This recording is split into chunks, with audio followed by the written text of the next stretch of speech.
And we are live. Good afternoon, good evening, good morning, hallelujah, wherever the hell you are in the world. And welcome to SciTrek, your sci-fi TV and movie channel. Let's go around the screens and say hello to everybody. Matthew, how you diddling, sir? Hello. I'm doing good. How are you doing? I'm doing good, baby. Young Aaron is with us. Young Aaron? I'm older than everyone here. Are you older than me? Hello? Yeah, remember we established that. I'm 47, you're 45. I even have 2 years on you. 2 years on me, god damn it, but I'm so much prettier. And the young boy. Yeah, there we go. Too much facial hair, young Harry. Howdy. How are we diddling? Before we get stuck in, I actually watched a really good sci-fi movie yesterday. But I did get a few comments because I mentioned it on a video. And it is 100% sci-fi, high concept science fiction. I watched the Fast and Furious 10 movie. I knew it. For it. We said, "Oh, what are you watching that rubbish for?" I pay the subscription, so I go to the cinema, and I can go to the cinema as many times as I like. So I always think that sort of film, you got to go watch the thing. As long as you turn your brain completely off and you completely ignore gravity, physics, how metal works, and fire. In this one, how fire works, and all of that stuff, it's entertaining. I was laughing my arse off at all the bits they weren't supposed to. It's good. I enjoyed it. It's a good film. And you know the best part of it all?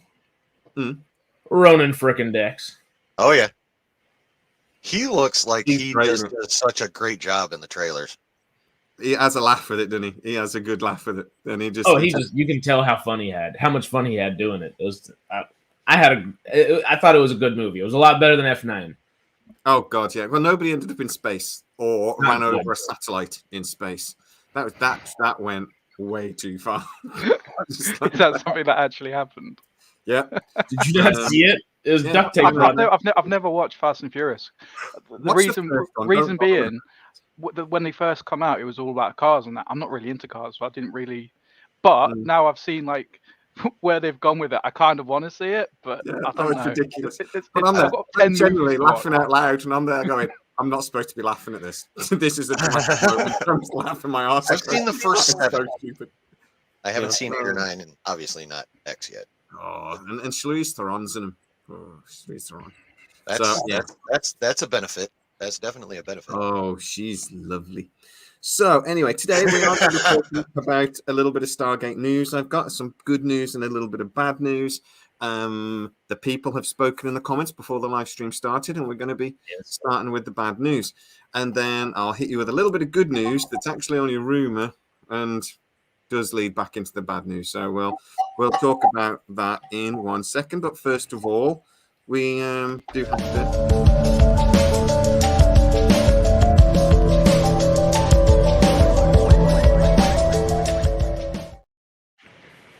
Because you made it, Matt, so I may as well actually run the damn thing.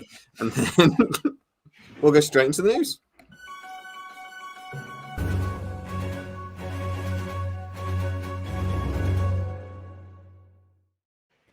So the bad news first. There are several discussions at the moment going on at MGM and Amazon about when they should announce the new Stargate franchise.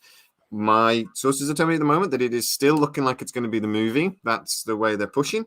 It's going to be a cinematic release. That's the way they're pushing. And the plan is right now that this will get announced at San Diego Comic-Con. I say right now because I don't know if everyone's noticed, but there is a writer's strike going on. So there's been some discussion literally last week about whether it was appropriate to announce this during the writer's strike, or would it come across as a little bit of bad taste. Then the Actors Guild of America, is it SAG-AFTRA, Harris? Is that right? SAG-AFTRA or SAG-AFTRA? SAG-AFTRA. Well, SAG-AFTRA's actors. Yeah, the Are we actors. talking producers? Okay, but yeah. But he wasn't listening. Yes, the actors. So now the actors have basically put there, and it looks like they might actually strike as well. So that leads back into the good news, which I'll tell you in a second. Or causes a problem for the good news, which I'll tell you in a second. So there are two camps at the moment. There's one side of the PR people who are saying, screw it, let's just announce it. it's a bit of good news during a load of negativity. So let's throw it out there. Let's talk about RoboCop. Let's talk about Stargate. Let's talk about Legally Blonde 3, which we're all going to be obviously doing many videos about. Of course. And then, but there's another camp that is saying basically, oh, this could backfire on us. This could make us look really like we don't give a crap about what's going. We need social solidarity? What's going on? This could actually backfire really badly and become a bad news story for us instead of the positive story that we're going on. As it stands right now, there's no decision. Now, a very good friend of the channel has actually confirmed to me that this is basically what's going on. That person, I won't say their name, but was heavily involved in MGM. We won't go further than that. They were saying that exactly the same story, that there's these two camps, but there's been a lot of division within MGM and Amazon anyway. We know this because there's the camp that want to make the movie, there's a camp that want to make the series, there's a camp that still want to do a reboot, but they're quite, being laughed at basically and pointed at. So let's see what happens in over the next couple of weeks. San Diego Comic-Con might actually have an awful lot of things being pulled out of that. The Warner Brothers had booked several big rooms at San Diego Comic-Con, and apparently they're cancelling them because they don't want to announce things. So even they're pulling out, and they're going to have a lot more interactive stuff instead at the Comic-Con instead of the big announcements and the big getting all the actors on stage and things. The big problem they've said is if the actors go on strike, they can't do the good news, which is that Amanda Tapping and Richard Dean Anderson have apparently been booked for San Diego Comic-Con. So this was obviously what we were looking for, that if we thought we were going to get the announcement, that we wanted a couple of the big original actors to be actually booked to be there, because then they would be part of the announcement. Amanda Tapping and Richard Dean Anderson, as of now, are supposed to be at San Diego Comic-Con, unless they're on strike, in which case they won't be. So that is the news. We'll be straight back in 1 second, and we will discuss it. 9chevrons.com. 9chevrons.com is your dedicated source for Stargate news, which will aim to complement this YouTube channel with news that we have from our contacts at MGM and Amazon, breaking news about a new potential Stargate series, as well as providing reviews and any potential updates to news stories that we break. Check out some of the news articles that we have already at 9chevrons.com. I tried to do an advert of my own for one of those, by the way, and it was so bad, I put it on Patreon just for people to take the piss out of me. It was awful. And they did. They really took the piss out of me. I hate that advert. I think that is awful. Well, and you keep playing it, and I just hear my voice, 9chevrons. Shut up. Shut up. Well, you can do a better one at some point. But guys, what do we think? What's the initial? Right, first of all, Richard Dean Anderson and Amanda Tapping being booked to appear at San Diego Comic-Con 2. Can we read between the lines in there and think that might be something to do with the announcement, or actually they're doing a lot of Comic-Con? So it has to be. Putting those two in a room. Putting those two in a room. If they were there, if it was just one or the other, you could think, yeah, maybe they're just there as like fan service for, the people that want to go to see, like, if it was Richard Dean Anderson, for example, to talk about MacGyver, to talk about Stargate, how he's done in the past, and if it was Amanda Tapping to talk about like Travelers and all the stuff that she's done in the past, but them two in the same room at the same time, it has to be Stargate, because I can't think of anything else off the top of my head. There might be something, but I can't think of it that those two have been in that people at Comic-Con would be interested in. Again, though, they have been appearing in Comic-Cons all over Europe. They're about to appear at Hamburg. They were at another one a couple of months ago. They've been doing a lot of Comic-Cons, which is all, again, I'm being told, part of the fact that they're doing it together, which Richard Dean Anderson didn't do Comic-Cons for ages. Mm-hmm. But then last 2 years or so, he started again. And apparently this is all part of the plan to get Stargate in the public eye as much as possible. Ready for the announcement. How about you, Aaron? What do you think? Well, first of all, okay. I don't see any way it's not. Wait for a second, and I only caught the end of that. That scared me to death. Oh, sorry. It was just the holy shit silent screen. How's it go again? Do it again. What the? Yeah, yeah. Jesus God. Oh Go on. God, no, Nicholas, please no.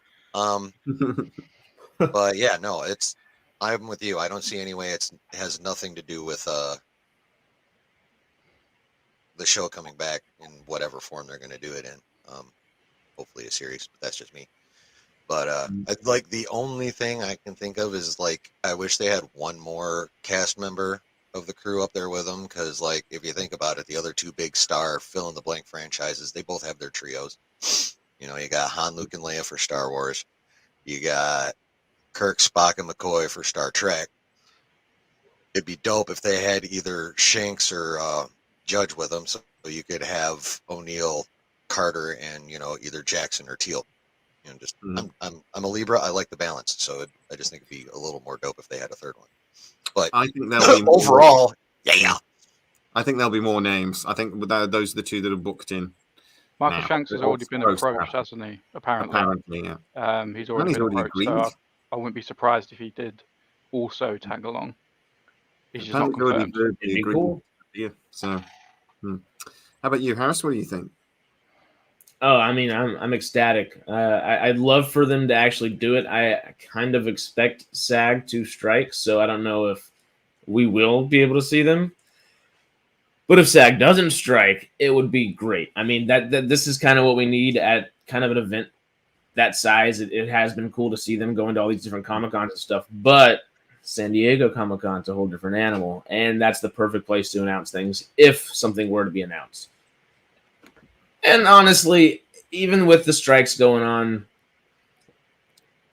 we're all still fans of things, and we all still want good news. I don't think good news is going to hurt. As long as it's good news and it's not like a double-edged sword whenever they announce something, then I think if it was a double-edged sword, and then it might be a little I'd be hesitant to announce. But if it's just straight up good news, something that all the fans and like new people would like as well, announce it, Yeah. There's nothing good going on. Might as well give us something. I think announcing it is probably the best thing they can do, because they know that we know there's a writer's strike on, and we know that a lot of things aren't going to get announced. A lot of things aren't going to be made for a while because of this. We've seen it happen in 2008. A lot of things got cancelled, and a lot of things didn't get made. We know what's going to happen. We know what to expect. So, with all that in mind, fortune favors the bold. Just announce it and have a little bit of good news, as Harry said. I should say that Gone Fishing has just said, and that is right. Amanda Tapping's supposed to be there for Motherland as well, but the point is that Amanda Tapping and Richard Dean Anderson have been booked in to appear together, which is obviously going to be separate to anything else. As Amber Lynn mentioned, that Christopher Judge might be there because of Goddess of War. But again, if he was to appear, it would be separate. So, but yeah. Personally, if the act strike happened as well, then it wouldn't happen. But I don't think the wide writers can strike by then, can they? Because isn't the negotiations not even start till June 1st? Is my understanding. They're just preparing for the conversation. I think there's then a month. So, but even if they did strike, would that prevent actors from appearing at something like this? I think if there was planned industrial action, they probably wouldn't be able to do it. But if it's not planned, then they would. Yeah, if it's like studio kind of thing, if it's not them and their agents making the plans, I guess, and it is like through the studio, I think then it may be more official, which would cancel them out from being able to do it. But if it's just their agents, yeah, well, maybe. It was somebody that works in an agent side of things that has told me this. Okay, I'm so careful what I say, but they're saying. They're saying that they wouldn't. I don't think he meant that they necessarily couldn't. But I think it was more that if that's the way it's looking, he believed the actors would rather not. And I can understand that because they don't want to cause maybe a bit of controversy. They want to show some solidarity to the cause and what have you. And does it undermine the reasoning for the strike action if they're then doing things like this, maybe? I mean, that makes sense too. I can see that being the reasoning as well, if they're not like beholden to not doing it. But still, come on, we could use some joy. Could use some joy. I think it's because they're actually trying to do this with the they're striking for a reason, aren't they? If they then stand up on stage and announce a new TV show, I think maybe it take the wind out of the sails of the action a little bit. Do you know what I mean? It's like it is I can see it from that point of view, but the people who are going to us as fans, I'm not going to say us here, because like fully support the right strike, whatever they need to strike because they need fair conditions to work and pay, etc. But the bottom line that most fans are going to want is that something is in production or something has been planned, and that's what they're going to care about. I think everyone supports the writers. No one is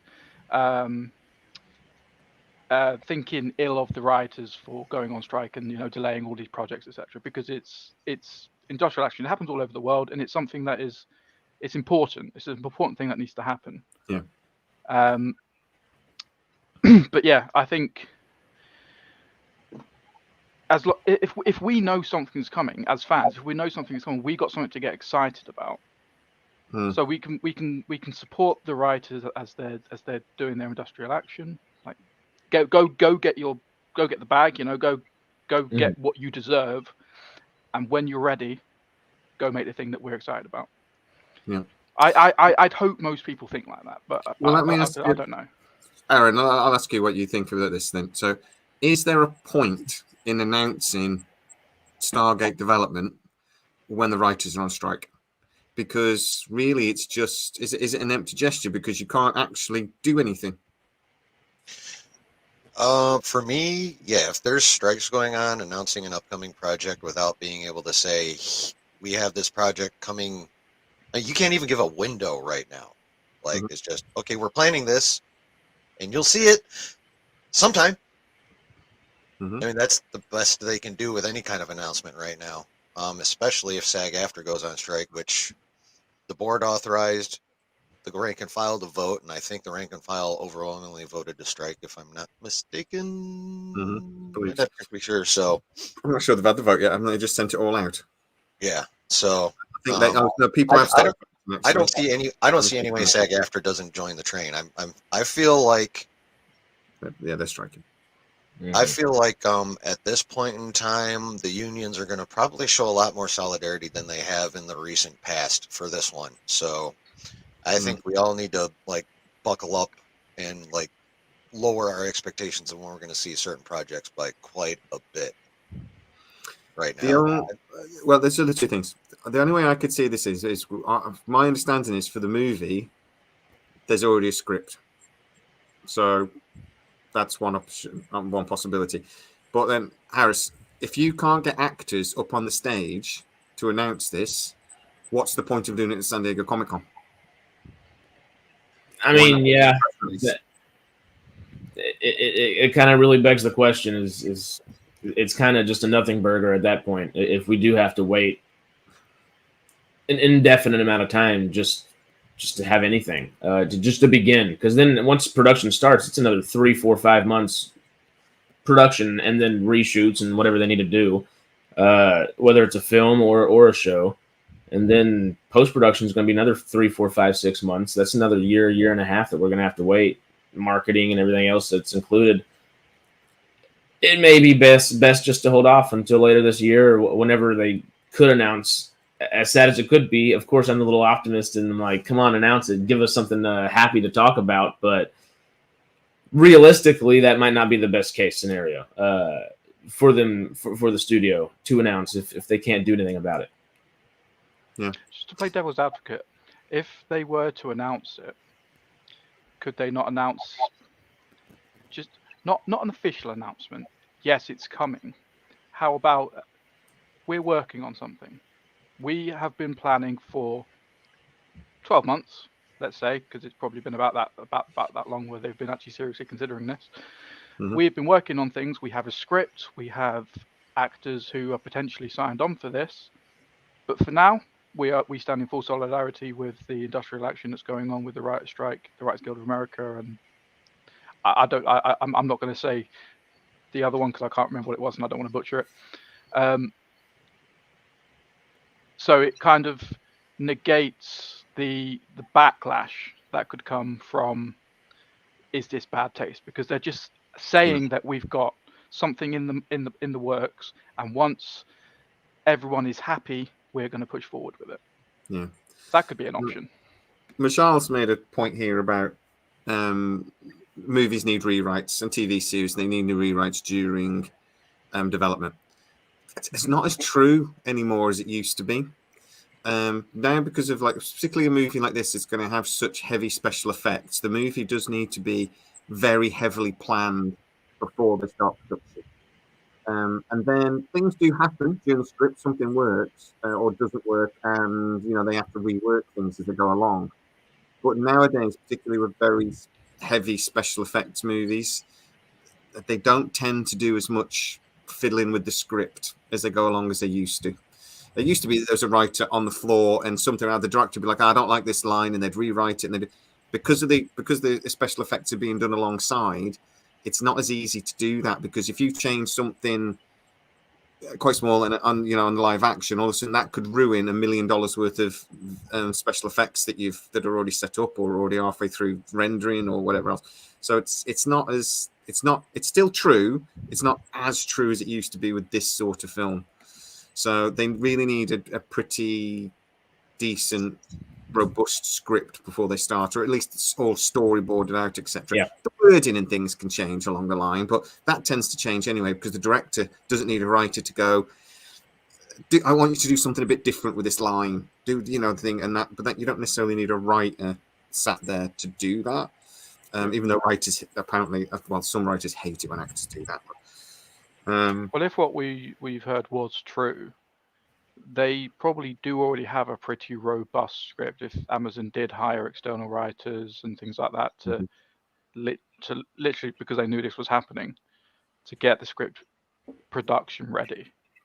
Mm-hmm. So it might be in a position where they wouldn't need to do rewrites at all, because they would have already been sent off, approved, revised, approved again, revised again, approved again.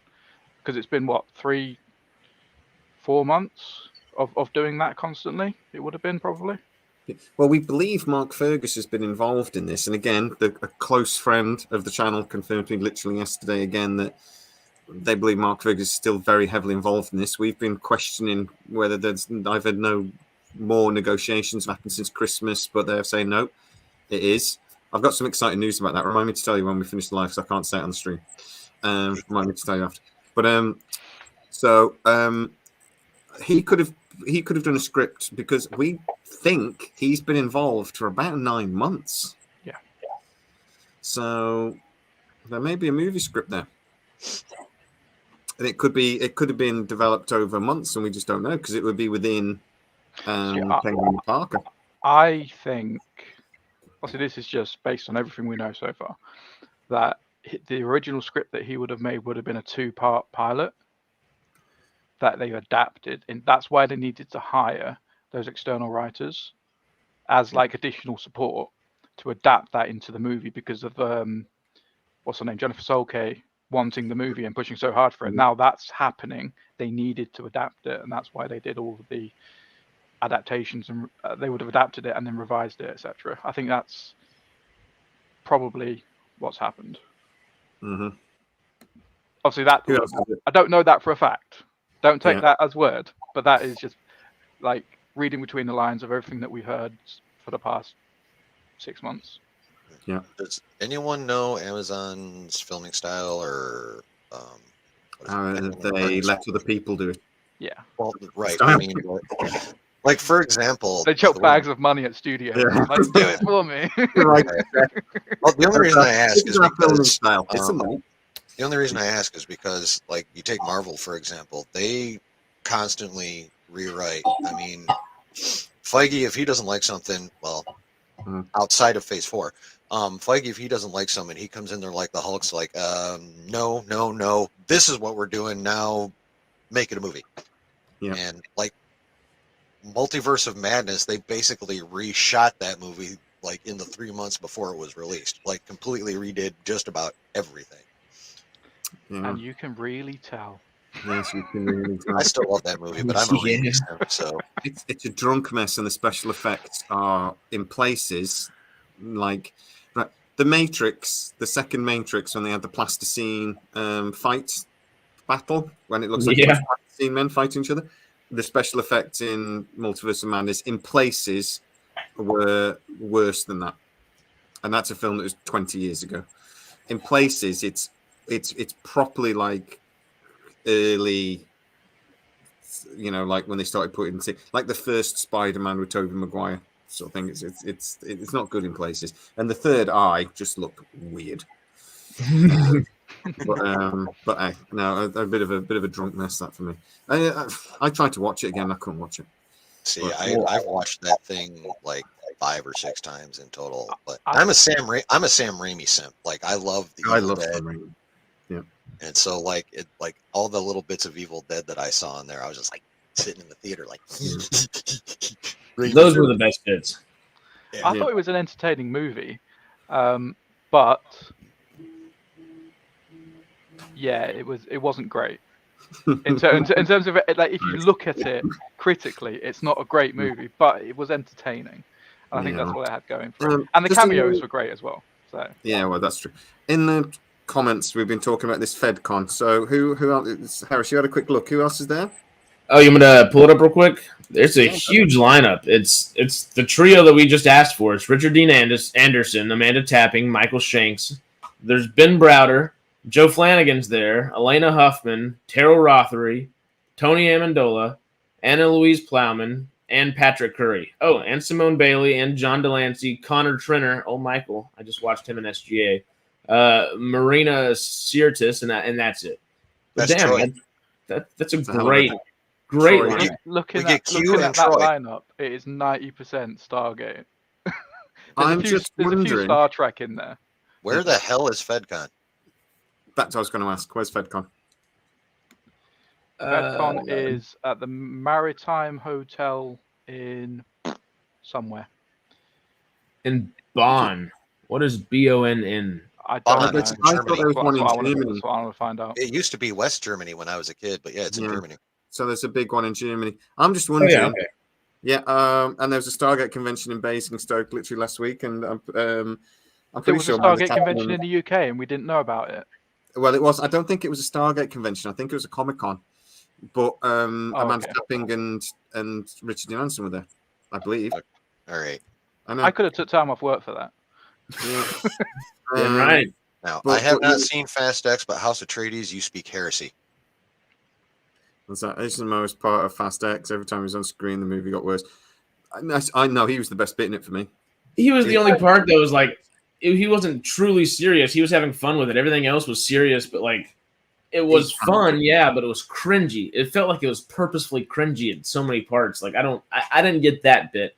Still a hell of a lot better than F9, but Yeah, he was the only part that wasn't cringy. I mean, just ask you this though, because if you've got a big convention like that in Germany, and when you've got 90% of the cast there, and you don't think you can do San Diego Comic Con, if you were the people, the PR people at Stargate, would you be like, why don't we just do it in Germany? Why don't we just break it there? That's the sort of decision they could make last minute. They could do that like 2 or 3 days before and go, you know what? Screw it. Let's just do it. Would that be a way of getting around like writer strikes? Because it's in America, isn't it? The strikes. Uh-huh. You know, Is the that a genuine way they European could get Writers around Union, it? there's solidarity with them right now, from what I've seen. There is a lot of solidarity going on. But yeah, I mean, from a point, they're striking in America. Like EastEnders is still running over here, isn't it? And Coronation Street and everything. And, you know, actors over here are still working. Because it's the Writers Guild of America, not the writers all over the world, yeah. So, I mean, that was one of the things they said that actually, I think the Canadian Writers Guild, but they are quite close to the American Guild, aren't they? But one of the arguments I heard as well, if they make this in Canada, the writer's strike don't matter. Just do it in Canada. Again. They did make the entirety of Stargate in Canada before, but Toronto's only gotten bigger and badder and bigger, better, and more badass since then, you know? I think if they did that, that would be in bad taste, because that's literally the country that's right next door. You're basically then saying, you guys are on strike here, we're going to go next door to do it. Yeah. I think that is slightly in bad taste. If it's Would we care? Would we care? No. I mean, I'm like, and they've I already want Stargate to done be announced. Stargate in I Canada. think there should be more of a we are working on something and we stand in solidarity with everyone at the moment. Get what you need, and then we're going to push on. I think that's probably the best way they can do it. I know I've read where there's guilds in Europe that won't touch anything that comes from here, regardless. I think one way of getting around it, though, is they can argue it was always filmed in Canada. Yeah. So we're not doing anything. We're not doing anything dodgy. We're not moving a project to Canada. You'd argue with like, this is a Vancouver project. It's just going home. So, Yeah. you know, it's fine. And Mark Fergus, we bought him a house in Vancouver. He's happy. He loves polar bears. And that's where he is. So his company's called Penguin and a Parker. He loves the cold. Exactly. So what's your problem? You know, leave it anyway. That's if a penguin is wearing a parka, that penguin does not like the cold. Exactly. That's a one thing I did think about when we were talking about this, and if they did announce it, like things that could backfire. It's something that's already happened in the past with Stargate, where they greenlight a project and they announce it to the world. Mm-hmm. What if after the writers' strike and after the Actors Guild strike and all things like all this kind of stuff, what if something then happens which means they can't push on and they have to cancel the project? What if we're going to get another, essentially what happened with the trilogy of films from Dean Devlin and Roland Emmerich? I don't want that. So that's when this gets announced, we want it to be done. But I actually think this all this stuff going on at the moment, one way or another, is going to be resolved in the next 7-8 weeks, something like that. I think the actors going on strike, and then others is going to force the studios to make a compromise that works. And this could all end very quickly. Nice. When is Comic-Con? It's like 15th of June or something, isn't it? Yeah, it's mid-June. Yeah. It goes on for like 2 weeks, or it's well over a week. Most Comic-Cons are like 2, maybe 3 days, isn't they? San Diego Comic-Con in the UK they are, yeah. I don't know. I don't know about the American ones. They're usually like Friday through Sunday. Well, we're going next year. I'm determined. Matt, you've got to speak to your wife. I did speak to her, and she hated the idea to begin with. And now she wants to get rid of you. No, and then I basically I basically was just like, fine, I won't go. And now she's like, no, you should go. Go. Don't go because of me. I'm like, okay. Right, next year, man, San Diego Comic Con, hotels and everything are on me or on the channel. So and flights, and then road trip, baby. Woo! So that is us next year, hopefully. And come on to California.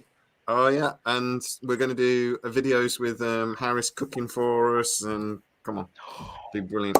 And we can be in a state where things are legal. Yes, things are legal. Things that I'm not going to do. So I'm just going to start there doing videos. What things are you talking about? Right here in Michigan. Drinking. I'm over 21. What are you talking about?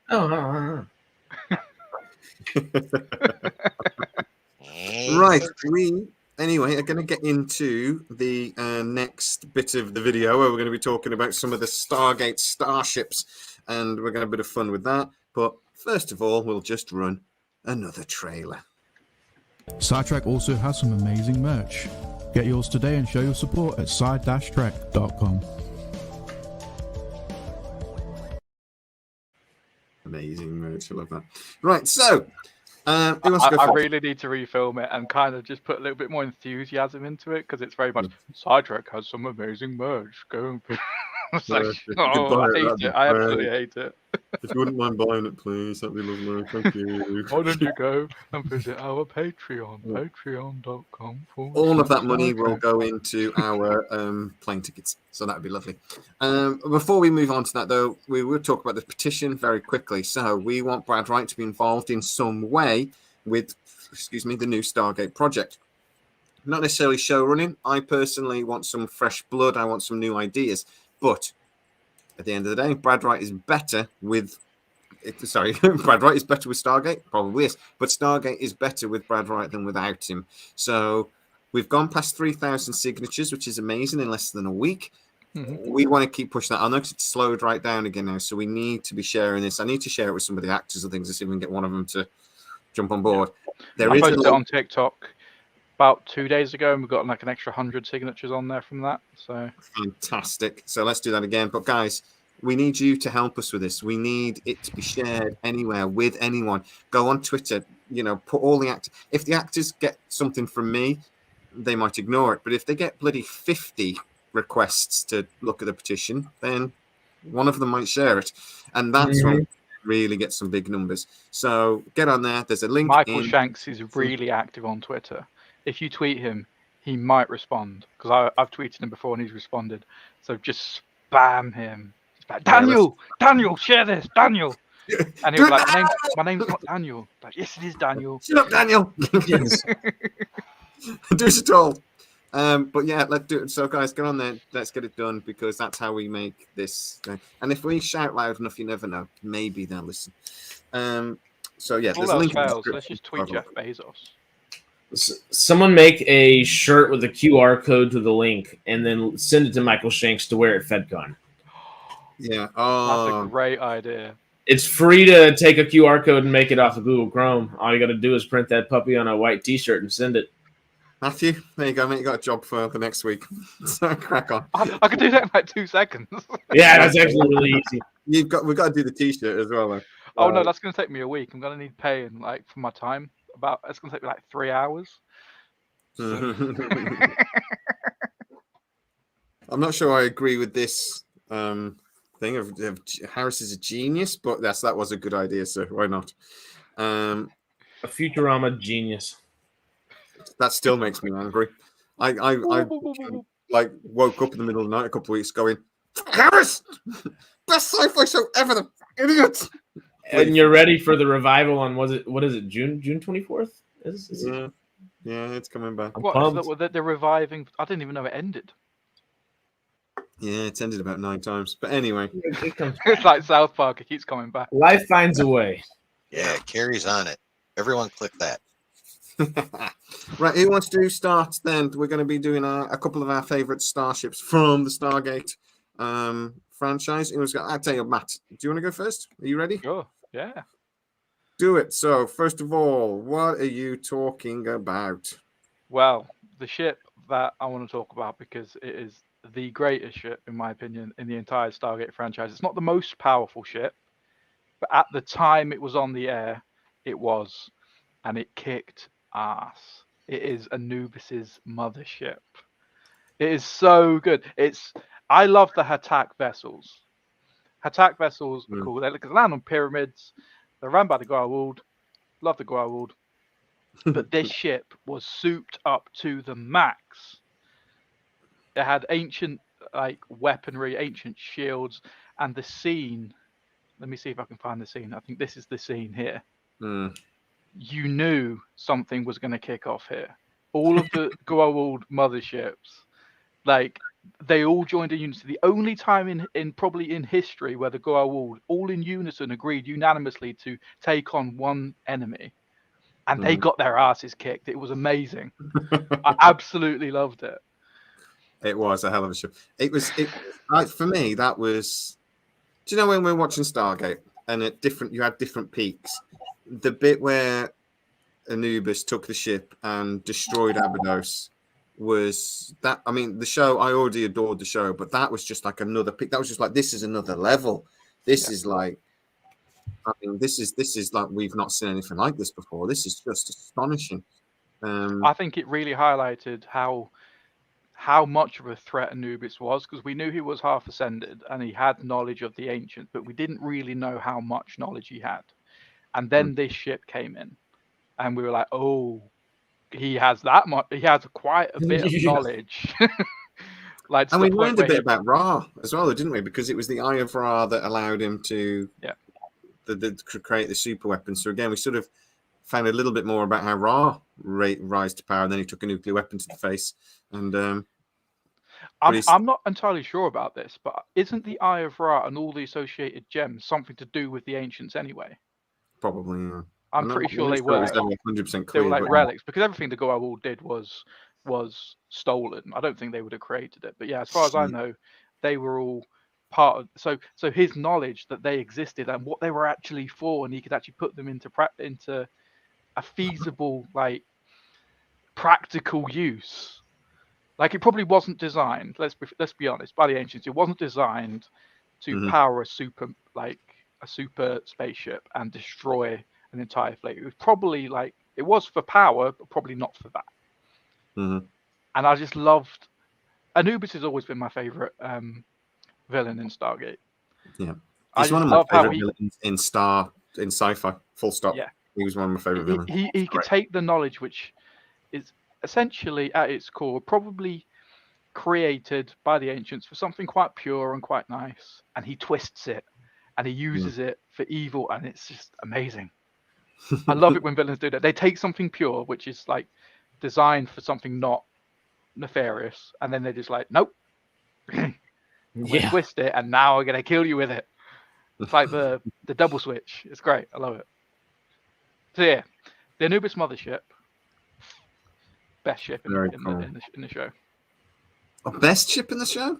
Best ship in the show. The Ori ships are way more powerful. So are some of the Asgard ships. But that is the best ship because of how frightening at the time it was, how powerful it was at the time. Because he literally leveled the playing field, and he stepped up his position in the universe in the galaxy at that point. Without that ship, he wouldn't have been able to ascend to the power that he had. That's true. All right. So Anubis's battleship. I'm just going to think of silly little comparisons. So Anubis's mothership versus Shadow vessel from Babylon 5. Who wins? I don't even know what that ship is. Actually, don't think any of you guys like Babylon 5, do you? I started watching Babylon 5. I have started watching it. Yeah, I haven't watched. I don't think they've got shields actually. That's a really crap. Okay, this is I can't even do. Oh, no, screw that. Let's not bother. Anyway, so yeah, the mothership. Do it based on ships from the Stargate universe, from the Stargate universe. So okay, well, how about against the Destiny? Against Destiny, it would obliterate Destiny. Destiny is not a powerful ship. It's not a warship. It's not a warship at all. It's got decent shields, but it's from a time when the ancients. It predates Atlantis, so the technology is going to be way. It's going to be essentially the way I would look at it: Bronze Age versus now. Yeah. How about then against the next vessel on the story? But first of all, we'll let Aaron tell us why he loves the ship he's picked, and then who would win in a fight between the two. So, Aaron? I went with the Asgardian vessel, the O'Neill. That's their most powerful ship they ever created. It was the flagship, yes. Observe the O'Neill compared to the normal Asgardian battle cruiser, or whatever that you want to call it. That's the Basilisk, isn't it? Yeah, there's the O'Neill. I mean, it had their fastest hyperdrive engine. It had their most powerful weaponry. It was built to take on the replicators. That was why they built it. So it had to be just like insanely OP. Yeah, it had 15 transporters.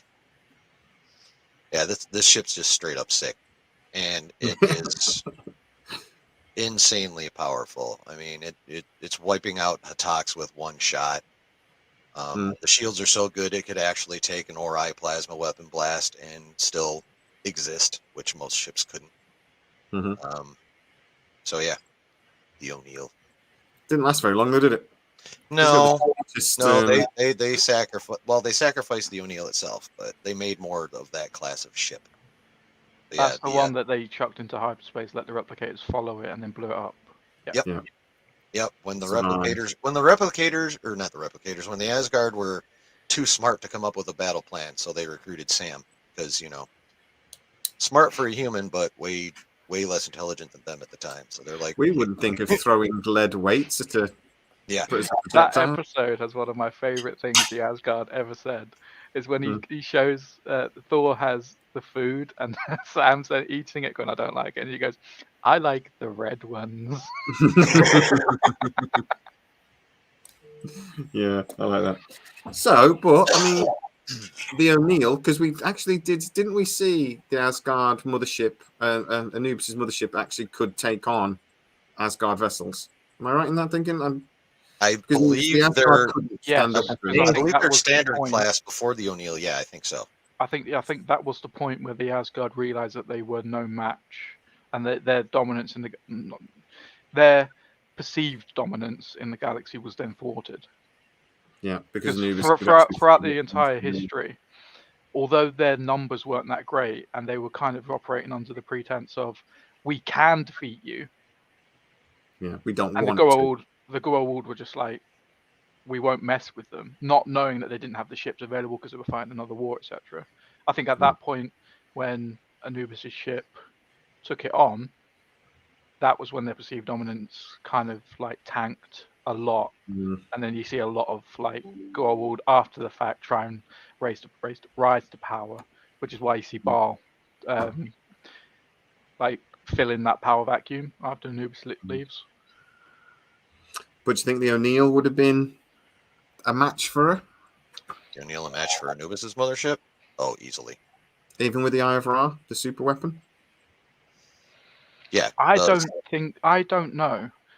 I want to say yes because the Asgard were able to progress further in their evolution, if that makes sense. Whereas the ancients got to a certain point and then ascended. So on our plane, they didn't evolve anymore. Whereas the Asgard couldn't ascend, so they were continuously improving. So potentially, I mean, it would be a brawl. It would be a definite brawl. Like I think probably Anubis's mothership and the Ori vessels are probably the only ones that could compete with the O'Neill. Anything else would just get completely smashed. Yeah, that's fair, I think. Well, we the saw Ori that. ships could definitely have destroyed both of those ships. Yeah. They were by far the most powerful ships that we've ever seen, and we probably ever will see, because they were literally created by ascended beings. Or the knowledge was given by ascended beings. When the Asgard upgraded the Daedalus could take them on one-on-one once she was upgraded. Better shields, because initially they couldn't even take a hit, could they? They couldn't take a hit, but the Daedalus could take hits. But I think the maneuverability of the Ori ships made them much better in a battle situation. They were able to kind of like do maneuvers that a regular ship couldn't do. Yeah, and then they had the more powerful weapons because they were taking down Ori ships by the end, and they were fighting 2, 3, 4 at once, and like you said, they were zipping in around and then taking it. As I said, like the Odyssey shields could take a hit. I don't think they could take many hits, though, could they? Because that's the one where they in the bubble, they're about to get hit by 3, and they know they're dead. But yeah, with Ori ships, I think it took a few of our ships to make a dent in an Ori ship, but one Ori ship could take on 3 or 4 at a time, which is why I think they're the most powerful. Yeah, Okay. I think so. All right, well, we'll talk about the ship I picked, because I picked a classic, really. So I went with the Prometheus, the BC-303 or the X-303 when it was thing. 195 meters long, 80 meters wide, 65 meters tall, could do 59% speed of light, and its sublight engines. The most weakly armed vessel. It had 24 railguns, which is not a particularly useful weapon, and 12 vertical launch missile systems, which did have Nakaru-enriched Type 12 nuclear weapons, but again, pretty much useless. With Asgard shields, Asgard sensors, Asgard transport technology, it had ring transport initially, but after the refit. The F-302s were more capable of fighting than the Prometheus. But I love it because the ship was designed perfectly for where the show was at the time. They needed to progress. They needed to create better ships, but they didn't just jump in at the end. And that was one of the reasons why I love Stargate so much. They made it like It was believable. It was built using reverse engineered Goa'uld technology. It wasn't too big. It was not much bigger than, you know, like an aircraft carrier sort of thing at the time. So you think, yeah, we could actually build that. And it was just powerful enough that it could do stuff, but it wasn't so powerful that, you know, it was silly. What is that noise? Is it raining at somewhere? There's a, or is that me? I can hear it, but I don't know. No, I hear you. They changed. Anyway. It's fine. Don't worry. It was getting quite loud. But yeah, the reason why I love the Prometheus so much is just because it was a realistic starship for that time of the show. She only lasted 3 years. Launched in 2002. She was destroyed in 2005.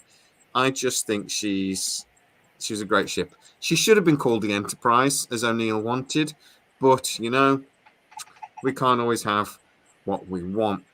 But yeah, I just think it looked right. It was the armor level and things were right. It's just a great starship. Would she have gone up against Anubis' mothership?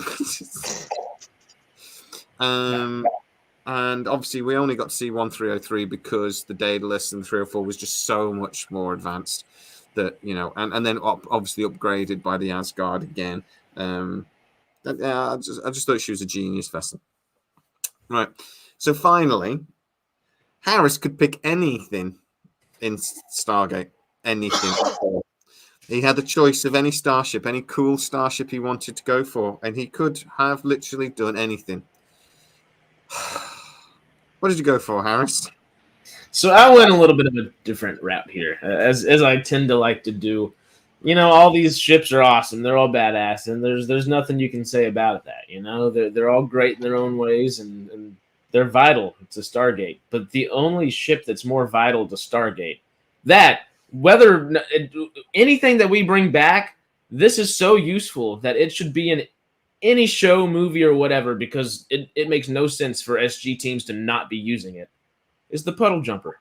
The Puddle Jumper is the perfect ship. It's great. It's simple. It fits, 4 or 5 people, so maybe 6 people up in that front cabin, and then you can fit 8, 10, 12 in the back. It's just enough to get good infiltrated teams in there, and arguably, I'm gonna say it, it might be able to beat any of your ships. Because all it has to do is wait while it's cloaked, then go, you know, sit on the ship and blow up the places it needs to. Just like Old Shepherd has done a couple times with darts and the Puddle Jumpers themselves. There also is an experimental Puddle Jumper that has a hyperdrive. So why not add that into technology after it's been 15, 20 years by now? And why wouldn't every SG team be using these? And we would just be dominating the galaxy as humans. Puddle Jumpers for the win, baby. I don't want to give you extra points, but they also have a Puddle Jumper that can time travel. Yep. Yeah, that's true. That's true. Because again, that would be an ultimate weapon. And the drone weapons were incredibly powerful weapons. So yeah, if you can get anything that can deliver, you only need a couple of those drones, and you could take down much bigger enemies. Any of these ships, all you do is just cloak, wait for their shields to go down while they're fighting somebody else, and you're set. See, now on the surface, you look like a complete idiot. But when we scratch that surface, well, you're still a complete idiot. But I was future. Before Stargate Atlantis. But no, a beautiful idea. I love it. Before Stargate Atlantis came out, I was always surprised we didn't have some sort of ship that can go through the gate. Yeah. There was that one ship in SG-1. Which was a Jafar ship, and we saw it on like one episode, and then we never saw it again. Yeehaw! Yeah. Oh, We never saw it again. They said it was just impossible to fly, didn't they? It was just really, really difficult to fly. So they didn't but use it. it just makes sense, doesn't it? Having a ship that can go through the gate, because if you're a civil, so the Tauri at that point probably didn't have actually.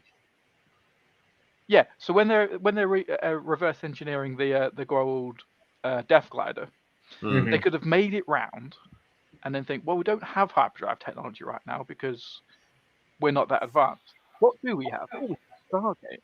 Why didn't they make that first?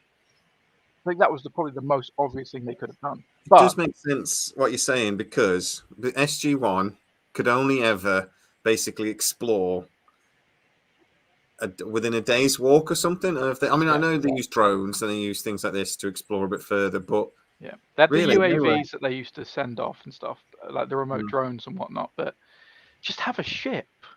We could have easily done it with the reverse engineered stuff from the Death Glider. I was just so surprised it never happened, and I was very glad when they had something in Stargate Atlantis. But why didn't they ever give any to SGC? Like they had the gate bridge, and at one point Shepard did come through into the SGC with a puddle jumper. Why didn't he leave it there? Why didn't he say, you can have this one? They only had like 12, didn't they? So they didn't have many, did they? I guess they only had some in the SGC. Yeah, but Rodney had the 2 underwater that he had to put together to turn into 1 to go help, when Michael was at the end of season or middle of season 5, taking over the base. There just wouldn't be enough, I guess. But now there wouldn't be any reason for them not to, because it's 15 years. They'd only need 1 on Earth, and then they can reverse engineer it. Exactly. Yeah. The Atlantis is on Earth, though, so I mean, yeah. It is now, yes. But I mean, at the time. Series, maybe we'll see puddle jumpers. Well, damn, I have 5 episodes left. And maybe the new ones will be called gate ships. Oh, sorry. Oh, mate, the last one.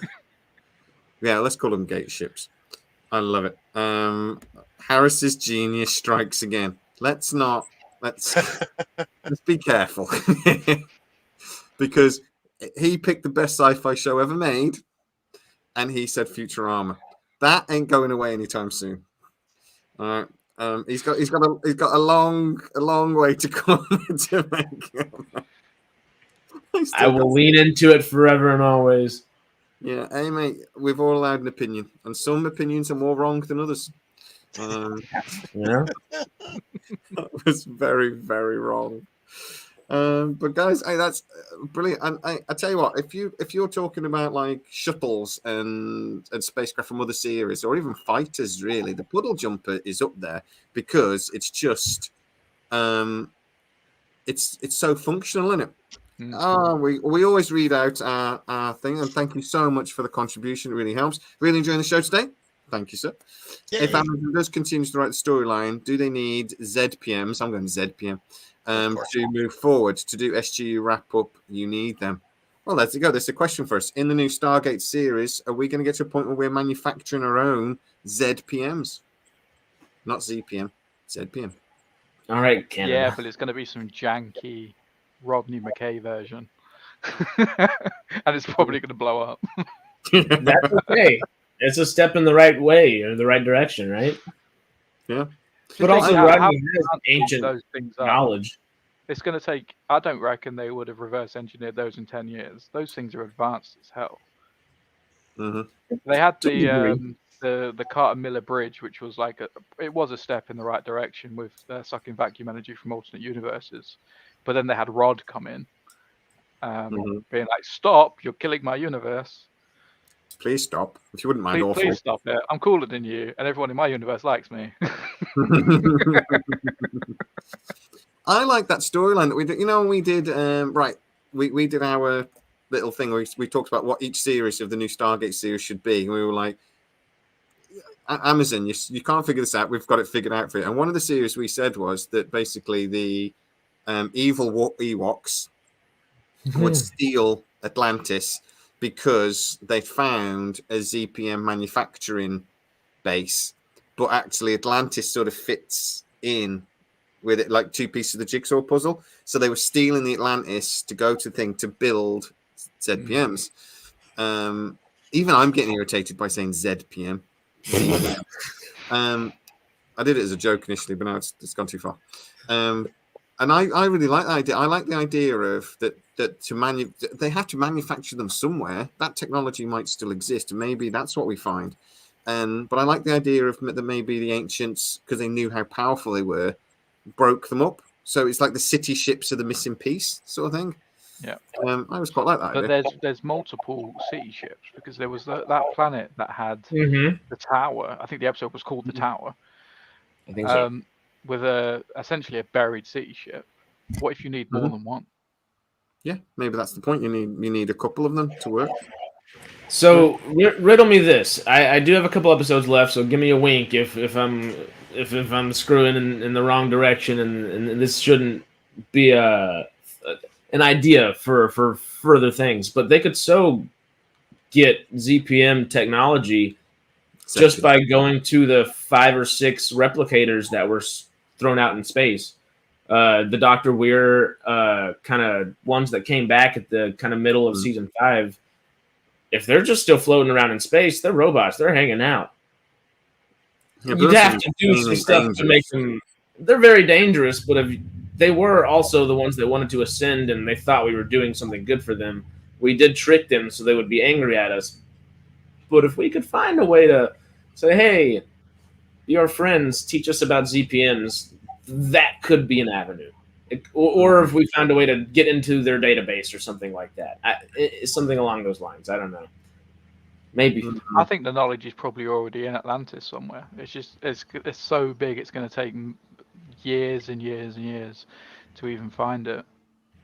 Well, that's another thing. If it's been a decade, 15 years since we've seen Atlantis, how much more of it have they explored and discovered and learned about? I mean, I just watched the episode where they go through, is it Janus? Yeah, Janus's lab where they fly through and find the other Asgard and stuff. And I love that episode. That was really cool. But the veneer. I love the veneer. It took 5 years for that, you know? What happens in the next 5, 10, 15? There's a lot of city. What have they discovered? We could come back in and have a whole... I mean, human civilization would look different, especially if Atlantis is on Earth, which now I'm ecstatic about learning about. I got to finish this. I've just noticed that Evil Ewoks is now again in the comments. It's a bit of a running joke that we have on the channel, that the Furlings obviously were imagined by O'Neill and they look like little Ewoks. And I said that the new villain for the new series should be the Furlings because that's a species we know little about and we want to know more about. And I just thought it'd be a cool twist for it to be Evil Ewoks. So yeah, not really. They're not really Ewoks, but yeah, it's a bit of a running joke that we've had. And I was just always said the Evil Ewoks.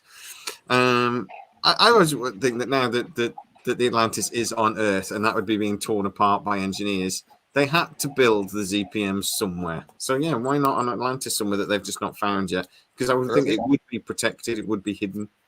Go on out.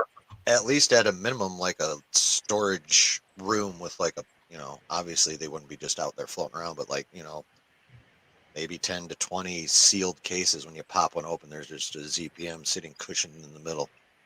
Something like that. I always thought it would be in a place that's out of phase. So they have the out of phase technology, where you'd essentially enter a dimension of space that doesn't affect the physical dimension that we occupy at the moment. So if you were going to create something that is very volatile, as EPM, you would create it in a pocket of space that is not going to affect your current physical space. So you'd go out of phase, you'd go in. So essentially what they would do is they'd go into a lab which would look empty. They'd flick a switch, they would go out of phase into that essentially a pocket dimension, which was what the out of phase technology used to do. They'd manufacture them and then they'd bring them into our dimension.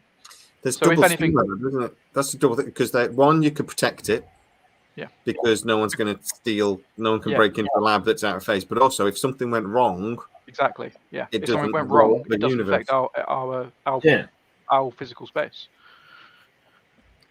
All right, where's Amberlynn with Matt's credit? Yeah, that's some sci-fi writing thinking, Cap. I like that. That was good. At no point if anyone at Amazon is watching, you can have that one. Mark Fergus, you're welcome, sir. We're helping once again. That's what we're here for, to help. Has anyone got Mark Fergus's number? No, he's not on Twitter or anything either. I don't think. I've tried to find him and I can't find him. I think he's got enough sense to stay off social media. He doesn't look like the sort of person that would get that excited about social media anyway. But guys, thank you so much. Another fun video. I love the Stargate Live videos. Hopefully we'll be doing it again in a couple of weeks because we're getting more and more info. I honestly think the fact that we're seeing Amanda Tappin and everybody from Stargate appearing in so many Comic Cons at the moment is a very good sign. Again, everything I'm being told by 4 or 5 different sources now, one in particular that, like I say, good friend of the channel, is saying that this is still looking really good. It might get pushed back till after the writer's strike, but you know what? I was going to say, would one final question: would anybody really care in this? You know, and get into the comments and tell me what you think as well. If they don't do it at San Diego Comic-Con and they just release a press statement saying, yes, it's true, we're developing Stargate, and as soon as the writer's strike's done, we're going to really crack on with it. Would anybody care if they just did that? I'd be fine. I'd be fine. I wouldn't care per se, but it does take some of you. I feel like that initial announcement needs some humph behind it, you know, and that doesn't have humph. Yeah. On the other hand, an official announcement that we are 100% for sure getting it on company letterhead would still be a bit of a relief, you know. Yeah. Right now, we're still going on inside information. Nothing's actually official. So. Yeah. Well, if they announced it that way, it would be a little bit disappointing because we wouldn't be able to see, hopefully, what's going to happen with Richard Yancey and Amanda Tapping, and maybe Michael Shanks and Christopher Judge on the stage announcing it and getting everyone hyped up, and because that would be awesome. We still got to get excited for it, and it will be channels like ours that just spread the hype. So yeah, and I'm not going to mind either way, but there is a preferred way to do it. I don't really care if they get an announcement or they announce on stage. I'm not going to be there, so. All I want is for this to be like really far along that next year when we go to San Diego Comic-Con, hopefully, if the channel still exists, and you never know, we might just implode and all just go, I hate YouTube, and run away from it. We won't. You're okay. But I want to be there when they're like showing clips and stuff, and they've got the whole actors up on stage, and you know, next year at San Diego Comic-Con, that'd be even better. You know, it's like, yeah, okay, the announcement would be great, but in a year's time, it might actually not be that far off coming to the cinemas. They could even do a showing at San Diego Comic-Con. They do that sometimes at San Diego Comic-Con. They actually show early versions and things. So that could be us in our Sci Trek t-shirts. Don't give me hope. It'll be great. I want to see all the Amazon executives going, Sci Trek, fuckers. Throwing thing at us. Yeah, that'd be like the Den of Nerds walking into a Star Wars convention or theater. Yeah, anyway. Just need to be like. I was like, I'm sorry. Stop throwing things at me. Right, guys, thank you so much. It's been an absolute joy, as always.